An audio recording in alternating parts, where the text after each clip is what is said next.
Las autoridades mexicanas investigan cuán profundo ha incursionado el crimen organizado en el reclutamiento de personas que terminan en trabajo forzoso, luego de que colectivos y organizaciones de derechos humanos informaron el hallazgo de un predio en Techuitlán, en Jalisco, en el occidente del país, que afirman operaba como centro de reclutamiento de mano de obra esclava, entre otras cosas.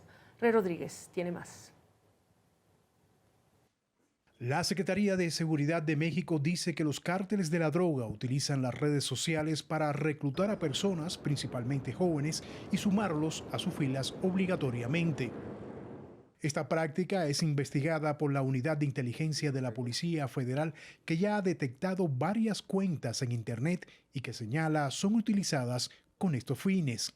Es constante la identificación de cuentas de reclutamiento, algunas reales, otras no, y constantemente se están dando de baja y las investigaciones, por supuesto, continúan. Entre estos homicidios... Las declaraciones del secretario de Seguridad de México surgen días después de que algunos colectivos y organizaciones de derechos humanos localizaran un terreno en Teochitlán, en Jalisco, que aseguran operaba como un centro de reclutamiento de trabajo forzoso y mano de obra esclava, entre otras cosas. Indira Navarro, representante del colectivo Guerreros Buscadores de Jalisco, dice que los delincuentes llevaban a ese sitio a personas que habían sido reportadas como desaparecidas. Las autoridades locales y federales dicen que investigan qué sucedió en ese lugar. Lo más delicado del asunto es que estamos hablando de un centro de reclutamiento de los jóvenes que estaban engañados, unos por su propia voluntad, pero otros engañados por ofertas de trabajo. La activista dice que en su momento el colectivo hizo las denuncias ante las autoridades locales sin recibir una respuesta. La comunidad estudiantil tampoco escapa a este tipo de prácticas del crimen organizado. Montalberti Serrano es coordinador de seguridad de la Universidad de Guadalajara en el estado de Jalisco. Dice que han denunciado algunos casos de estudiantes de sus planteles que, señala, habrían sido reclutados por la delincuencia. A través de redes sociales les ofrecen trabajo, les ofrecen empleo de ciertas características, un amigo invita al otro y después se comparte este tipo de información.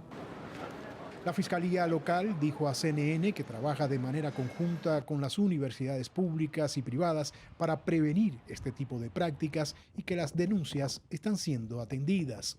En diciembre de 2024, The New York Times publicó un reportaje en el que señalaba que estudiantes de química de algunas universidades del país estarían siendo reclutados por los cárteles de la droga para la fabricación de fentanilo. La violencia vicaria normalmente... En su momento, la presidenta Claudia Sheinbaum desacreditó la publicación y señaló que su gobierno no tiene registro de algo parecido. Rafael Prieto Curiel formó parte de una investigación publicada en 2023 por la revista Science que reveló que en México miles de personas son reclutadas cada año por los grupos criminales. De acuerdo con la investigación, esto convertiría a los cárteles mexicanos en el quinto mayor empleador del país, con 175,000 personas, según el modelo matemático que usaron y que se basó, dice, en datos públicos sobre detenciones, homicidios y desapariciones. Tenemos que entender es que el reclutamiento del crimen organizado forma una parte estratégica para recuperar las pérdidas que nosotros les ejercemos, ya sea a través de la policía, a través del ejército, de la Guardia Nacional. En julio de 2023, la Administración para el Control de Drogas de Estados Unidos, la DEA, informó que el cártel de Jalisco Nueva Generación y el de Sinaloa, dos de los más violentos del país, sumaban más de 44,800 miembros con operaciones en unos 100 países. Todos los demás delitos, en su momento, el expresidente Andrés Manuel López Obrador rechazó esa información. Hasta ahora no hay cifras oficiales sobre cuántas personas integran los cárteles que operan en el país, aunque sí existen datos sobre la cantidad de personas desaparecidas. De acuerdo con la Comisión Nacional de Búsqueda del Gobierno Federal, de diciembre de 1952 al 12 de marzo de 2025, había en México más de 124,000. El estado de Jalisco se coloca en primer lugar en desapariciones con 15,000, aunque los datos no especifican las circunstancias. Rodríguez, CNN, Ciudad de México.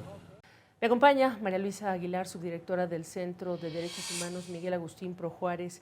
Gracias, María Luisa, por estar con nosotros. Todos sabemos que este es un tema que lleva años, la lucha contra el crimen organizado, lo mismo que los esfuerzos también para encontrar a miles de personas desaparecidas, esta desaparición forzada. Quiero preguntarte, a la luz de este terrible camino recorrido por todo un país, me interesa que nos digas ¿cómo evalúas la reacción esta semana de las autoridades locales y federales a este hallazgo, el más reciente?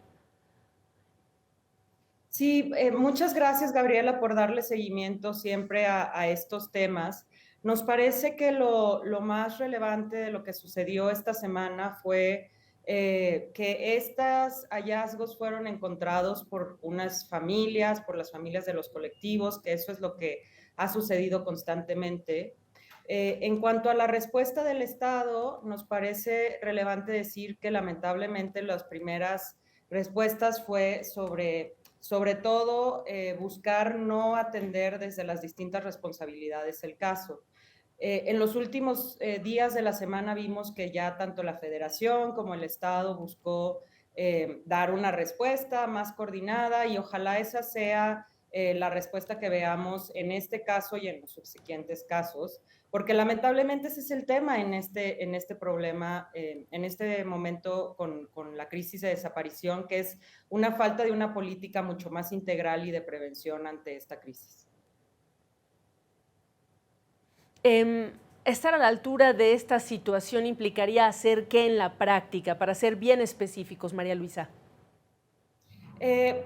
Mencionaría al menos 3 temas principales. Uno es que hay que reconocer la crisis. En la administración pasada, al inicio de la administración, se hizo un reconocimiento expreso de la crisis y con eso se empezaron a dar pasos para abordarla. Lamentablemente eso cambió al final de la última administración y es lo que hemos visto en este momento por parte de la administración federal, un reconocimiento desde el gobierno federal de que esto existe, que hay una crisis y que tiene que ser abordada y que las desapariciones no son un tema del pasado, sino que deben de ser cesadas para poder abordarlas. Nos parece un tema principal.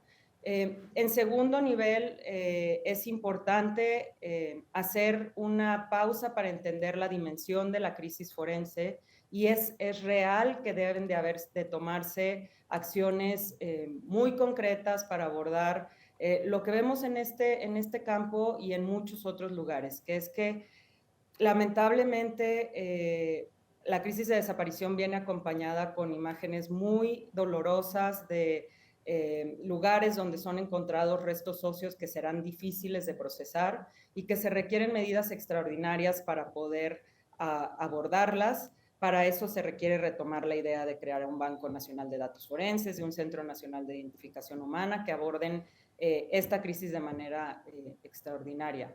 Y la otra diría que es un tema más... María Luisa... Sí.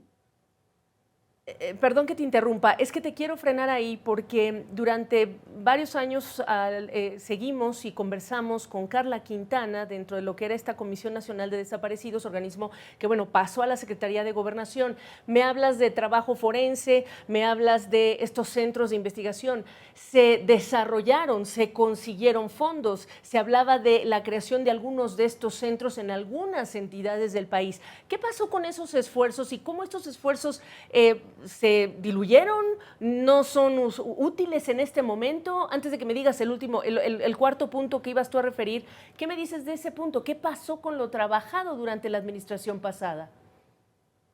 Lamentablemente se abandonó y se abandonó desde la administración pasada. Como bien mencionas, la entonces titular de la Comisión Nacional de Búsqueda fue muy enfática en decir que tenía que generarse esquemas extraordinarios para poder abordar la identificación forense en un país con más de 72,000 personas, cuerpos, restos sin identificar en instituciones públicas.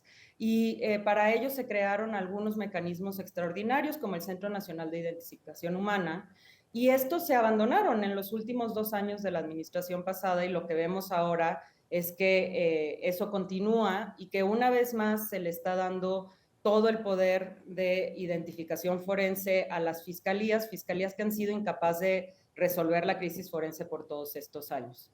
Y es importante decir que estos esfuerzos extraordinarios sí funcionan. Lo hemos visto en algunos de los centros regionales que ya mencionabas, en particular el Centro Regional de Identificación Humana en Coahuila, que continuó funcionando y que está todavía en funciones y que tiene resultados concretos para las familias de esa zona, pero que la idea de hacerlo de manera más amplia, nacional, se quedó en el olvido con el Centro Nacional de Identificación Humana. Muy lamentable lo que nos dices. Al final estamos hablando de una crisis terrible.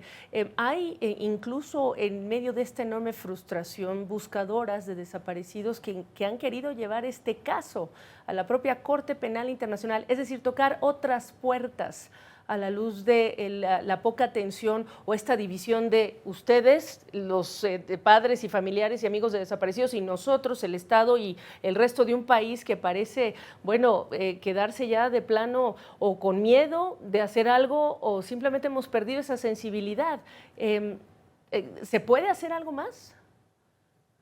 Sí, yo creo que este es el tema central, este último que mencionas, y era el que iba a mencionar que, como algo que tenemos que impulsar desde las sociedades, que ante imágenes tan dolorosas, que son, pues eso, que nos pueden adormecer como sociedad, que nos pueden impactar, las y los buscadores nos están haciendo llamados a acompañarles en esta lucha con algunas acciones concretas. Este fin de semana habrá en muchos estados vigilias para poder acompañarles, pero creo que lo más importante es poder reconocer que en esta crisis de esta dimensión justo no existe el nosotros versus el Estado o versus el resto de la sociedad, porque para abordar una crisis que es generalizada, como ya lo han mencionado múltiples organismos de derechos humanos, se requiere de acciones conjuntas. Lamentablemente, en los casos de desaparición,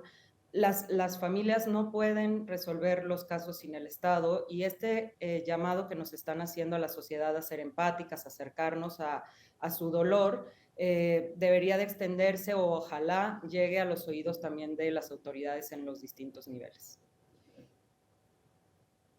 Claro, qué triste reconocer que no se está a la altura de un desafío que desafortunadamente hay que reconocer es trágico, que no es nuevo, y trágico que pues se hayan diluido los esfuerzos de años pasados. María Luisa Aguilar es subdirectora del Centro de Derechos Humanos Miguel Agustín Pro Juárez. Gracias, María Luisa. Muchas gracias a ustedes, Gabriela, por poner atención en estos temas.